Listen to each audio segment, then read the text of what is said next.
ಕೊಳ್ಳುತ್ತದೆ. ಇದನ್ನ ಭಾರತೀಯ ನ್ಯಾಯ ಸಮಿತಿಯ ಕಲಂ 303, ಭಾರತೀಯ ದಂಡ ಸಮಿತಿಯ 378 ಹೇಳ್ತದೆ. ಕಳ್ಳತನ ಅಂದ್ರೆ ಏನು ಅಂತ ಹೇಳ್ತದ, ಕಳ್ಳತನ ಮಾಡಿದ ಶಿಕ್ಷೆ ಏನು ಅಂತ ಹೇಳ್ತದ. ಕಳ್ಳತನ ಮಾಡಬೇಡ ಅಂತ ಎಲ್ಲಿ ಹೇಳಲೇ ಇಲ್ಲ.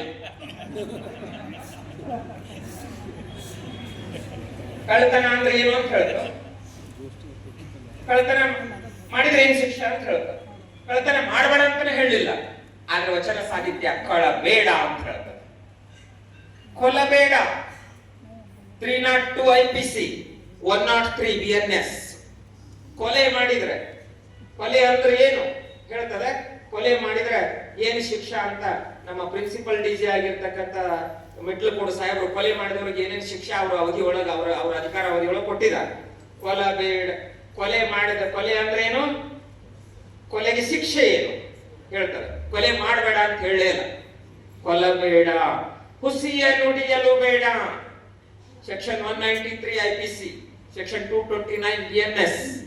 ಹುಸಿಯ ನುಡಿಯಲು ಬೇಡ, ಸುಳ್ಳು ಹೇಳಬೇಡ, ಸುಳ್ಳು ಸಾಕ್ಷಿ ಹೇಳಬೇಡ. ಕೋರ್ಟ್ ಒಳಗ ಹೇಳಿ ಬಿಟ್ರಿ, ಫಾಲ್ಸ್ ಅಫಿಡವಿಟ್ ಹಾಕಿದ್ರಿ 7 ವರ್ಷ ಒಳಗ, 7 ವರ್ಷ ಕಮ್ಮಿ ಅನಿಸುದ ಕೋರ್ಟ್ ನಲ್ಲಿ ಫಾಲ್ಸ್ ಅಫಿಡವಿಟ್ ಹಾಕಿಬಿಟ್ರು. ಹುಸಿಯ ನುಡಿಯಲು ಬೇಡ, ಸುಳ್ಳು ಸಾಕ್ಷಿ ಹೇಳಿರ್ಬೇಕಂದ್ರೆ ಒಳಗ ಹೋಗಕ್ ರೆಡಿ ಇದ್ರೆ ಅಷ್ಟ ಹೇಳ್ತದ ನಮ್ಮ ಕಾನೂನು. ಸುಳ್ಳು ಹೇಳಬೇಡ ಅಂತ ಹೇಳೋಕೆ ಇಲ್ಲ, ಆದ್ರೆ ವಚನಗಳು ಹೇಳ್ತವೆ ಸುಳ್ಳು ಹೇಳಬೇಡ, ಹುಸಿಯ ನುಡಿಯಲು ಬೇಡ. ಮತ್ತೆ ಮುನಿಯಬೇಡ. ನಮ್ಮ ಎಲ್ಲ ಅಪರಾಧಗಳ ಮೂಲ ಸಿಟ್ಟು. ಗಂಡ ಹೆಂಡತಿ ಜಗಳ ಬರಕ್ ಕಾರಣ ಏನು? ಸಿಟ್ಟು. ಆಸ್ತಿ ಪಾರ್ಟಿಷನ್ ಆಗಕ್ ಕಾರಣ ಏನು? ಅಣ್ತಮ್ಮಗಳ ನಡುವ ಸಿಟ್ಟು. ಸಿಟ್ಟು ಭಾರತದ ಎಲ್ಲ ಅಪರಾಧಗಳ ಮೂಲವೇ ಸಿಟ್ಟು.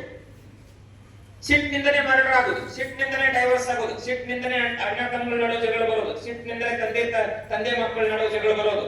ಈ ಎಲ್ಲ ಅಪರಾಧಗಳ ಮೂಲ ಸಿಟ್ಟು. ಅದನ್ನೇ ತೆಗೆದು ಹಾಕಿಕೊಡ್ತಕ್ಕಂತ ಒಂದು ಸಂದೇಶ, ಮುನಿಯಬೇಡ, ಮುನಿಯಬೇಡ, ಅನ್ಯರಿಗೆ ಅಸಹ್ಯ ಪಡಬೇಡ. Section 499 IPC and section 356 of BNS. ಮುನಿ ಏನೋ, ಅನ್ಯರಿಗೆ ಅಸಹ್ಯ ಪಡಬೇಡ. ನಾನು ಶ್ರೇಷ್ಠ, ನೀನು ಕನಿಷ್ಠ. ನಾನು ದಾನ, ನಾನು ಕೊಡುವವನು, ನೀನು ಸ್ವೀಕರಿಸುವವನು.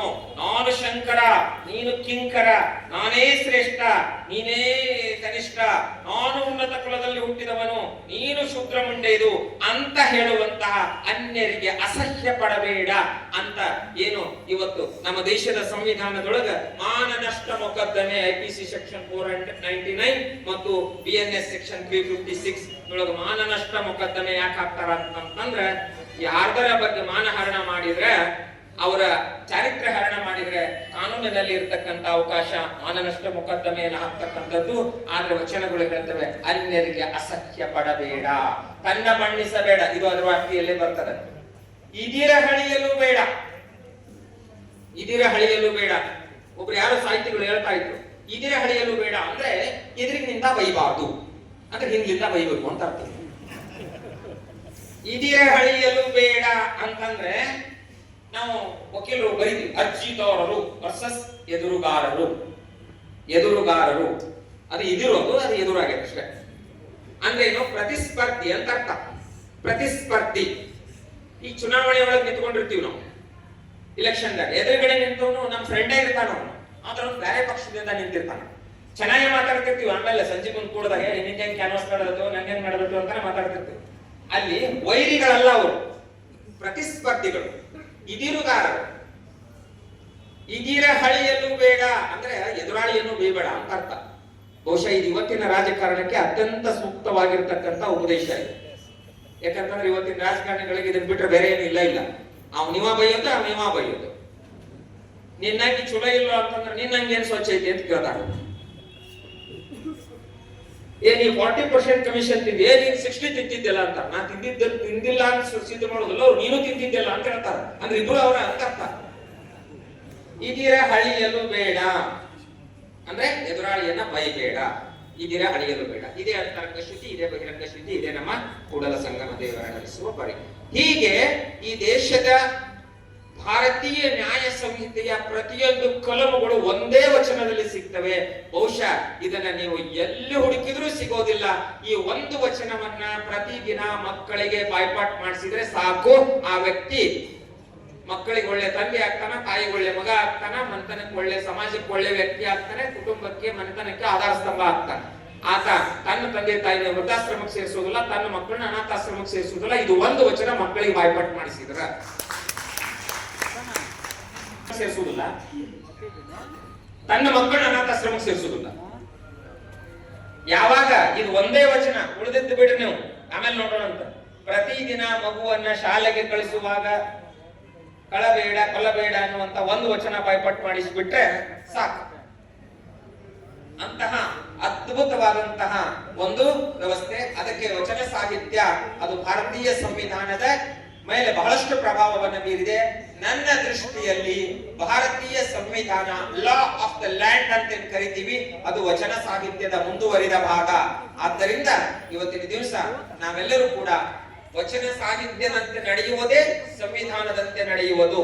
ಯಾವಾಗ ನಾವು ಸಂವಿಧಾನದ ವಿರುದ್ಧವಾಗಿ ಮಾತಾಡಿದಾಗ ಹೇಗೆ ನಮ್ಮ ಕಾನೂನುಗಳು ಶಿಕ್ಷೆ ಕೊಡ್ತವೆ, ಹಾಗೆ ವಚನ ಸಾಹಿತ್ಯದಂತೆ ನಡೆದಾಗ ಮಾತ್ರ ನಾವು ಸಂವಿಧಾನದಂತೆ ನಡೆದಂತೆ. ಆದ್ರಿಂದ ನಾವೆಲ್ಲರೂ ಕೂಡ ಭಾರತ ಮಾತೆಯ ಮಕ್ಕಳಲ್ಲ, ಭಾರತ ದೇಶದ ಪ್ರಜೆಗಳು ಅನ್ನುವಂಥದ್ದನ್ನ ನಾವೆಲ್ಲರೂ ಅರ್ಥ ಮಾಡ್ಕೊಳ್ಬೇಕು.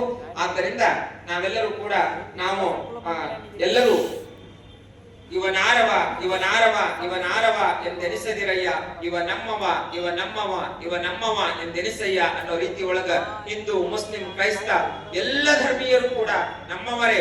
ಇದು ಕುವೆಂಪು ಹೇಳಿದ ಹಾಗೆ ಸರ್ವ ಜನಾಂಗದ ಶಾಂತಿಯ ತೋಟ, ರಸಿಕರ ಕಂಗಳ ಸೆಳೆಯುವ ನೋಟ, ಹಿಂದೂ, ಕ್ರೈಸ್ತ, ಮುಸಲ್ಮಾನ, ಪಾರಸಿಕ, ಜೈನರ ಉದ್ಯಾನ. ಇದೇ ಈ ದೇಶದ ಸಂವಿಧಾನದ ಆಶಯ, ಇದೇ ಈ ದೇಶದಲ್ಲಿ 12ನೇ ಶತಮಾನದಲ್ಲಿ ರೂಪುಗೊಂಡ ವಚನ ಸಾಹಿತ್ಯದ ಆಶಯ. ಅಂದು ಈ ವಚನ ಸಾಹಿತ್ಯವನ್ನ ಪ್ರತಿಪಾದನೆ ಮಾಡಿದ್ದಕ್ಕಾಗಿ ಪಟ್ಟಭದ್ರರು, ಚನ್ನಬಸವ ಎಲ್ಲ ಶರಣರಿಗೆ ಚಿತ್ರಹಿಂಸೆಯನ್ನ ಕೊಡ್ತಾರೆ. ಆವಾಗ ಕಲ್ಯಾಣದಿಂದ ಚದುರ್ತಾರೆ. ಒಂದು ತಂಡ ದಾನಮ್ಮನ ನೇತೃತ್ವದಲ್ಲಿ ಬೈಲಸೀಮೆಯ ಕಡೆಗೆ, ಇನ್ನೊಂದು ತಂಡ ನಲ್ಲಮಲ್ಲ ಅರಣ್ಯ ಪ್ರದೇಶದ ಕಡೆಗೆ, ಇನ್ನೊಂದು ತಂಡ ನೀಲಗಿರಿ ಬೆಟ್ಟಗಳ ಕಡೆಗೆ, ಚನ್ನಬಸವಣ್ಣನವರ ನೇತೃತ್ವದ ತಂಡ ಸಹ್ಯಾದ್ರಿಯ ಬೆಟ್ಟಗಳ ಕಡೆಗೆ, ಇದೇ ಧಾರವಾಡದ ಮೂಲಕ ಸಾಕ್ತಾರೆ. ಅವತ್ತು ಸಮಾನತೆಯನ್ನ ಪ್ರತಿಪಾದಿಸಲಿಕ್ಕೆ ಹೋಗಿ ಕಾಡು ಸೇರಿದ ವಚನ ಸಾಹಿತ್ಯ ಇವತ್ತು ಸಂವಿಧಾನದ ರೂಪದಲ್ಲಿ ನಾಡನ್ನೇ ಆಳುತ್ತಿದೆ ಅನ್ನುವಂಥದ್ದನ್ನ ನಾವೆಲ್ಲ ತಿಳ್ಕೊಳ್ಬೇಕಾಗಿದೆ. ಆದ್ದರಿಂದ ನಾವು ವಚನ ಸಾಹಿತ್ಯದಂತೆ ನಡೆಯುವುದೇ ಸಂವಿಧಾನಕ್ಕೆ ಕೊಡುವ ಗೌರವ, ಅದು ಈ ದೇಶಕ್ಕೆ ಕೊಡುವ ಗೌರವ. ನಾವು ದೇಶ ಕಟ್ತೀವಿ ಯಾಕೆ ಅಂತಂದ್ರೆ ಅಪ್ಪನು ನಮ್ಮ ಮಾದಾರ ಚೆನ್ನಯ್ಯ ಅಂತ ಹೇಳಿದಂತವರು ನಾವು, ಎಲ್ಲರಿಗೂ ಗೌರವ ಕೊಟ್ಟಂತವರು ನಾವು. ನಮ್ಮ ಸಂವಿಧಾನದಲ್ಲಿ ಭ್ರಾತೃತ್ವ ಅನ್ನೋ ಭಾವನೆ ಇದೆ, ಫ್ರೆಟರ್ನಿಟಿ, ಭಾತೃತ್ವ ಇರಬೇಕು. ಬಹುಶಃ ಬಸವ ಅನ್ನೋ ಹೆಸರು ಬಸವಣ್ಣ ಆಗಿದ್ದು, ನಾಗಮ್ಮ ಹೆಸರು ಅಕ್ಕ ನಾಗಮ್ಮ ಆಗಿದ್ದು, ಹರಳ ಅನ್ನೋ ಹೆಸರು ಹರಳಯ್ಯ ಆಗಿದ್ದು, ಅಕ್ಕ, ಅವ್ವ, ಅಣ್ಣ ಅನ್ನುವಂತ ಪದಗಳು ಮೊಟ್ಟ ಮೊದಲ ಬಾರಿಗೆ ಚಾಲ್ತಿ ಒಳಗ ಬಂದು ಒಂದು ಸಹೋದರತ್ವದ ಸಮಾಜ ನಿರ್ಮಾಣ ಮಾಡಿದಂತ ಒಂದೇ ಒಂದು ಸಂಸ್ಥೆ ಅದು ಅನುಭವ ಮಂಟಪವೇ ಆಗಿತ್ತು. ಆದ್ದರಿಂದ 70 ವರ್ಷದ ಪ್ರಭುದೇವರು 20 ವರ್ಷದ ಮಹಾದೇವಿಗೆ ಶೂನ್ಯ ಪೀಠವನ್ನ ಇಳಿದು ಬಂದು ಅಕ್ಕ ಅಂತ ಕರೆದರಲ್ಲ, ಇಂಥ ಭವ್ಯ ಶರಣ ಸಂಸ್ಕೃತಿಯ ವಾರಸುದಾರರು ನಾವು ಕನ್ನಡಿಗರು ಅಂತ ನಾವೆಲ್ಲರೂ ಇವತ್ತು ಹೇಳ್ಕೊಳ್ಬೇಕಾಗಿದೆ. ಯಾವುದನ್ನ ಕನ್ನಡವನ್ನ ನಾವೆಲ್ಲರೂ ಕೂಡ ನಾವು ಇವತ್ತು ಸಾಕ್ಷರತಾ ಆಂದೋಲನದ ಬಗ್ಗೆ ಮಾತಾಡ್ತೀವಿ. ಕಾಶ್ಮೀರದಿಂದ ಬಂದಂತ ಮೋಳಿಗೆ ಮಾರಯ್ಯ, ತಮಿಳುನಾಡು ಪ್ರಾಂತ್ಯದಿಂದ ಬಂದಂತ ಮಾದಾರ ಚೆನ್ನಯ್ಯ, ಇವ್ರು ಯಾರು ಸಣ್ಣವರಿದ್ದಾಗಲೇ ಕನ್ನಡ ಕಲ್ತಿರ್ಲಿಲ್ಲ, ಕಲಿಯುವ ಅವಕಾಶನೇ ಇರಲಿಲ್ಲ. ಅನುಭವ ಮಂಟಪಕ್ಕೆ ಬಂದ ಮೇಲೆ ಕೇವಲ ಇವತ್ತಿನ ಸಾಕ್ಷರತಾ ಆಂದೋಲನ ನಾವು ಹೋಗ್ತಿದ್ವಿ. ಅವಾಗ ನಾವು ಡಿಗ್ರಿ PUC ಇದ್ದಾಗ ಸಾಕ್ಷರತಾ ಅಂತ ಬಹಳ ಜೋರ್ ನಡೆದಿತ್ತು. ಅದು ಬಹಳ ಜೋರ್. ಅದಕ್ಕೆ ನಾವು ಸಾಕ್ಷರ ದೀಪ, ಅಕ್ಷರ ತುಂಗ ಅಂತ ಏನೋ 100 ಹೆಸರಿಟ್ಟಿದ್ರು ಅದಕ್ಕೆ. ನಾನು ಪತ್ರಿಕಾಕರ್ತ ಇದ್ದೆ ಅವಾಗ. ಸಾಕ್ಷರ ದೀಪ 3 ಕೋಟಿ ಲೋಪ ಅಂತ ಬರೆದಿದ್ದೆ. ಅಕ್ಷರ ತುಂಗ 2 ಕೋಟಿ ನುಂಗ. ಅಖಂಡ ಧಾರವಾಡ ಜಿಲ್ಲಾ ಸಾಕ್ಷರ ದೀಪ, ಶಿವಮೊಗ್ಗ ಜಿಲ್ಲಾದ ಅಕ್ಷರ ತುಂಗ. ಈ ಗೌರ್ಮೆಂಟ್ ಸ್ಕೀಮ್ ಹಾಕಿ ದುಡ್ಡು ಹೊಡೆಯುವ ಜನರ ನಡುವೆ ಶೂದ್ರಾದಿಶಿಗೆ ಬಂದಾಗ ಅವರಿಗೆ ಅಕ್ಷರ ಜ್ಞಾನವನ್ನು ಕೊಟ್ಟು ಅವರಿಂದ ವಚನ ಸಾಹಿತ್ಯವನ್ನ ಬರೆಸಿದ್ರಲ್ಲ ಬಸವಣ್ಣ, ಎಂತ ವಯಸ್ಕರ ಶಿಕ್ಷಣವನ್ನು ಕೊಟ್ಟಿದ್ರು. ಇದು ಇವತ್ತು ನಮಗೆ ಆದರ್ಶ ಆಗಬೇಕಾಗಿದೆ. ಸೌರಾಷ್ಟ್ರ, ಗುಜರಾತ್ ಪ್ರಾಂತ್ಯದಿಂದ ಬಂದಂತ ವ್ಯಾಪಾರಸ್ಥ ಆದಯ್ಯ ಅಫ್ಘಾನಿಸ್ತಾನ್ ಪ್ರಾಂತ್ಯದಿಂದ ಬಂದಂತ ಸೂಫಿ ಸಂತ ಮರುಳಶಂಕರ ದೇವ, ಕಾಶ್ಮೀರದ ಅರಸೊತ್ತಿಗೆಯನ್ನೇ ಬಿಟ್ಟು ಬಂದಂತಹ ಮಹಾದೇವ ಗೋಪಾಲ ಹೋಳಿಗೆ ಮಾರಯ್ಯನಾಗ್ತಾರೆ. ತಮಿಳುನಾಡು ಪ್ರಾಂತ್ಯದಿಂದ ಕುರಿ ಏನದು ಆ ರಾಜನ ಅರಮನೆಯ ಕುದುರೆಗಳನ್ನ ನೋಡ್ಕೊಳ್ತಾ ಇದ್ದಂತ ಚೆನ್ನಯ್ಯ ಬಂದು ಮಾದಾರ ಚೆನ್ನಯ್ಯ, ಇವರೆಲ್ಲರೂ ಬಂದು ಮಾದಾರ ಚೆನ್ನಯ್ಯ ತಮಿಳಿನಲ್ಲಿ ವಚನಗಳನ್ನು ಬರೀಲಿಲ್ಲ, ಮೋಳಿಗೆ ಮಾರಯ್ಯ ಹಿಂದಿಯಲ್ಲಿ ಬರೀಲಿಲ್ಲ, ಆದಯ್ಯ ಗುಜರಾತದಲ್ಲಿ ಬರೀಲಿಲ್ಲ, ಸೂಫಿ ಸಂತ ಉರ್ದುದಲ್ಲಿ ಬರೀಲಿಲ್ಲ. ಅವರೆಲ್ಲರೂ ಕನ್ನಡವನ್ನ ಕಲಿತು ಕನ್ನಡದಲ್ಲಿ ವಚನಗಳನ್ನ ಬರೆದ್ರು. 12ನೇ ಶತಮಾನದಲ್ಲಿ ಕನ್ನಡವನ್ನ ರಾಷ್ಟ್ರ ಭಾಷೆಯನ್ನಾಗಿ ಮಾಡಿದವರು ಕಲ್ಯಾಣದ ಶರಣರಾಗಿದ್ರು ಅನ್ನುವಂಥದ್ದು ಇವತ್ತು ನಾವೆಲ್ಲರೂ ಕೂಡ ಅಭಿಮಾನ ಪಟ್ಟುಕೋಬೇಕಾಗಿದೆ.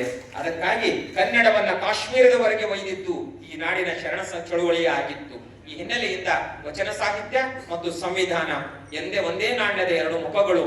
ವಚನ ಸಾಹಿತ್ಯ ಸಾಮಾಜಿಕ ಆರ್ಥಿಕ ರಾಜಕೀಯ ನ್ಯಾಯಕ್ಕೆ ನಿಲ್ತದ, ಸಂವಿಧಾನ ಸಾಮಾಜಿಕ ಆರ್ಥಿಕ ರಾಜಕೀಯ ನ್ಯಾಯಕ್ಕೆ ನಿಂತ್ರೆ ವಚನ ಸಾಹಿತ್ಯ ಸಾಮಾಜಿಕ ಆರ್ಥಿಕ ರಾಜಕೀಯ ನ್ಯಾಯದ ಜೊತೆಗೆ ಧಾರ್ಮಿಕ ನ್ಯಾಯವನ್ನು ಕೂಡ ಕೊಡೋದ್ರ ಮುಖಾಂತರ ಒಂದು ಪರಿಪೂರ್ಣ ಸಮಾಜದ ಕಡೆಗೆ ನಮ್ಮನ್ನು ಕರೆದುಕೊಂಡು ಹೋಗ್ತದೆ.